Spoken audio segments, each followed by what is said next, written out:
13 like Mississippi in a slave state slated to win.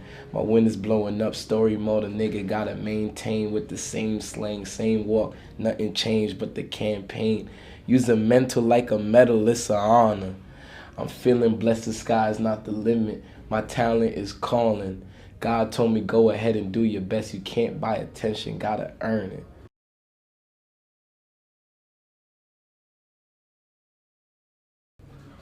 Good afternoon, Mr. Kirk. Alright, what's going on, my brother? Hey. All good. We just had a nice little lunch. You were drinking your tea. Yeah, you still got your tea. You know what I'm saying? Still in the shop. So, you know what I'm saying? So we were just talking about your project.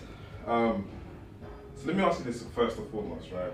Mm. You put out a project, but you know there's more to come. Yeah. Right? How long did it take you to actually create? All right, so in a time span of 6 months, I finished the project and all that stuff. But it was like basically like a 3-year, like 2-year experience, because like I had to experience life first before I even ever got to talk about a subject of a major project, or to talk about love, or to talk about, like in this instance we were talking about before, like about God and stuff like that. Like, you know, you got to experience a lot of things for you to be able to talk about a lot of things. So it was like I took a break in music, and I was just like, you know what I'm saying, I just want to live life. So a lot of the times I was traveling with Joey at the time, or if I wasn't doing that, I was at home making beats and making it for some of the pros, so like they can grow off the sound. Like, you know what I'm saying, I'm a big person of sound design, sound in general. I think it's interesting that if I clap, it makes a sound, and that can be used as an instrument for your music. Like, to be for people to break it down just really quick. No, take your like, time. You got time. So basically, it's like when you clap or you do something of like human nature, is like the fact that music is able to record the natural groove of what you did it in and actually become a groove is what is fascinating to me. So this is like why I'm always so into sound design, producing, and all that stuff like that. And with the project, like, even in terms of the lyrics, like I understand, like I understand my faults. I understand what I need to improve on. I'm a person who really likes to improve on every aspect. I try to be a well-rounded player. I was trying to come out with a tape where it's like, I'm not just talking about things of like experiences, like, you know what I'm saying? I'm really talking about things that people experience, like for example, this song called All for Nothing on the project, like my first line, pain, use a mental like a medal, it's an honor. I'm feeling blessed, the sky's not the limit. My talent is calling. God told me go ahead and do your best. You can't buy attention, gotta earn it. Like, you know what I'm saying? Like, I didn't really want to just say things like in terms of like, okay, like, you know, oh, Brooklyn, baby, done it. I don't want to just do that shit. I want to talk about things that people are really talking about. No matter if it's an 808 beat, no matter if it's a 90s beat, who gives a shit? I'm more of a less of what is the musical content that's going to carry a message, what's around it. That's how I focus on it. Yeah, I'm sorry. No. Picking up that point, and when I was listening to the track, there's about attention, you got to earn it. But it sometimes feels like today with this generation, which I'm still a part of. Yeah. Social media has made people feel... Exactly. Right, but you almost still took it back like, you still got to earn it. People don't understand that social media isn't real life. You know what I'm saying? I find people more in their phones than even looking up in the fucking sky. Like, you know what I'm saying? It's really sad, to be honest with you. Like, it's a sad thing. A lot of people look down, like, you know what I'm saying? It's a really depressing time in our generation where people think it's cool to be, like, sad or depressed, you know what I'm saying? It's not really a cool thing. I was actually in a state of my life where I was depressed, like, you know what I'm saying? Not saying in terms of, oh my God, I'm the victim. I never play the victim, because that's for fucking assholes who don't want to fight for their right to live on this earth, you know what I'm saying? Because there's a lot of people who take a lot of shit for granted. Like, where I was before to where I am now, no matter how big or how small it is to anybody, it's progression, it's a step. Because I've moved myself out of an area of trouble-mindedness, of racism, but not in terms of like, oh, you're black, you can't eat here. In terms of like, I see this guy's walking in this store. I'm gonna send security to watch him, to walk with him. You know what I'm saying? Why do I need that?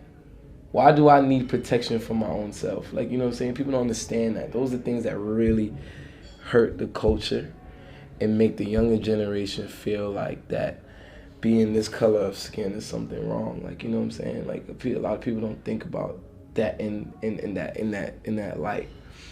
You know, I don't take a lot of things in life serious because of the fact that a lot of people take things too serious and then you end up dead. You know what I'm saying? A lot of people don't know how to decipher what to take to the extreme and what not to take to the extreme. Like, you get what I'm saying? Social media is a thing that you shouldn't take to the extreme. It's something that covers the life that we live of sadness and depression and fill it with fun apps for us to be distracted by. You know what I'm saying? A lot of people are starting to learn how not to live in real life. At the end of the day, we have fucking hoverboards. People are gonna stop walking soon. You know what I'm saying? Like, the generation's only getting lazier. You know what I'm saying? So this is why we try. This is why prayer as a group tries to, in any way, shape, or form, try to preach some type of direction. You know, there's a lot of people that's lost in this generation who say they aren't, and there's a lot of people who give direction that don't really have it. You know, so. I don't know. I just like I said, I really like this conversation. I'm just conversating. Let me throw something out there. When it's true, people don't look in the sky. Don't. And the thing is that if you look in the sky long enough, you may start seeing things.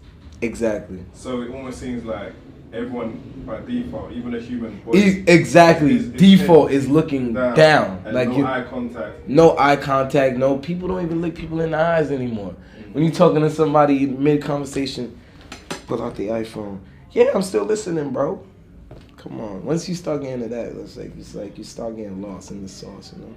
The depression aspect of thing, and this is one thing that I think is very key, is that I think depression is almost a natural thing to happen when you live in this world. If you got your eyes open. Exactly. So what brought that about for you? You know, what was the circumstances that put you into that state? Well, my living conditions, because of, I have asthma now. Because of my living conditions, it was really, it wasn't like, I'm not saying like, oh, came from a bad house, but I love my mother to death. To death. Love my mother to death. My mother put so much things on the table and really pushed me to be the man I am today. It was just that the situation at hand of what we was living in wasn't good enough for my health, for my body. So it's like, now I have asthma. Every time I go on the stage, I could feel it. But you know what I'm saying? That's what drives me to go harder. Like, if my last breath is gonna be on the stage, I'd rather it be in the stage in a motherfucking prison cell, bro. Like, I'd rather it be the whole world is looking at me and I drop on the floor and faint and shit than for me to be in a prison cell where they're trying to undermine me as being a black commodity of today. Like, you know what I'm saying? It's sad to even think that that is a thought, but due to what it is going around today, these are the thoughts. The world feels like it's on a tipping scale. Exactly. Even with the Paris bombings, I was so devastated. Oh my God, I was so devastated. I almost busted a tear. I was just like, it's crazy how somebody else's anger and revenge towards something bigger can affect so much innocent people that had nothing to do with anything. I feel like that's the saddest thing. It's like, why kill people? Like, you know, at the end of the day, if I have sex with a girl, I make a baby. You know what I'm saying? Why aren't we creating more life? You know what I'm saying? There's even things like in terms of population control. Like, that's sad as fuck. Like, but it's real. But it makes sense though. It's a real. Yeah. It makes a lot of sense. But they'll never tell you it's that. You'll just start seeing things in the wall. The history will teach you that they've already tried to do this. Exactly. Things like that of that nature is like, I don't know. I could talk about stuff like this all day, like I said. But then where that free thinking mentality, mm-hmm. Who encouraged it? Or do you just feel as your natural self? Because you know your peers wouldn't necessarily think like that. I had it with Steez and Joey and the rest of the pros. These are the people who made me recognize it, acknowledge it, and embrace it. Everybody has this common knowledge of the unquestionable, like, why is it this way? But it's your choice to pursue the question and find your answer. Some people just leave it as a question and they want to be blinded. They're like, all right, I know I don't want to get into this because my mind is not strong enough to handle what the truth is. Yeah. So a lot of people don't know how to bite the bullet. I bite the bullet a lot just because of the fact where I came from. At the end of the day, it is what it is. This is that. This, that, the third. Like, you know what I'm saying? I've come to a fact. I came to a realization that I have to feel everything. No matter if it's a heartbreak, no matter if it's a loss, no matter if it's everything is every a game. Human emotion. Every human, exactly. That's how I become more of an artist. That's how I can express myself more. The more things I experience, no matter if it's good or bad, is the more I can put it in a relatable topic and push it out to the people. For people to just think of that thought on that side and not level of mind. You know what I'm saying? It's like music is a thing where you have to just give more people a way to look at one thing. You know what I'm saying? There needs to be a balance, and there's different perspectives, and there's different new thought processes. Yeah, exactly. You gotta spark the new thoughts of today's generation. Like, you know, even with Kanye talking about, oh, listen to the kids. Like, even though everybody thought it was a joke, it's the truth. At the end of the day, we have kids there was like this one kid who had the IQ higher than, I know, it was a young kid, yeah. It was like 13, he just died. Like, you know what I'm saying? Like, he just died. Just his mind was using too much of his capacity at a young age. But look at that. The fact that a child was born of such smart abilities and died because his body couldn't handle it. You get what I'm saying? There's a lot of things that we have not accessed in even our own bodies to fully achieve our maximum ability as being a human on this earth. You know what I'm saying?